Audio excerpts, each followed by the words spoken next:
কৃষ্ণনগরে গুলি, বাড়িতে ঢুকে কলেজ ছাত্রীকে গুলি করে খুন। অভিযোগের আঙুল কাঁচরাপাড়ার এক যুবকের বিরুদ্ধে। পুলিশের দাবি, দুজনের আগে থেকে পরিচয় ছিল। প্রেমিকের হাতে খুন, এখানে অবাক হওয়ার মতন কিছুই হয়নি। আগেও ঘটেছে, ভবিষ্যতেও ঘটবে। এর জন্য দায়ী কিন্তু আমাদের আইন ব্যবস্থা।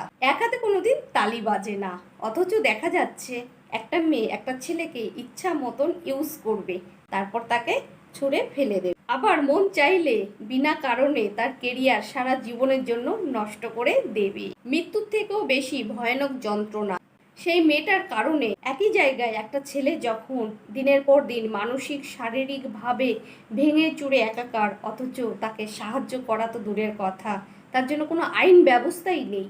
যখন সে আইনটা হাতে তুলে নেবে তখন সে অপরাধী। হ্যাঁ, ছেলেটা অপরাধ করেছে, তার আইনটা হাতে তুলে নেওয়া উচিত হয়নি, এর জন্য সে শাস্তি পাবে ঠিকই, কিন্তু এর জন্য দায়ী কে?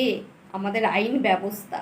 ছেলে মেয়ে দুজনের জন্যই যদি আইন ব্যবস্থা একই হয়, আশা করি আগামী দিন এই ধরনের ঘটনা অনেক কমে যাবে।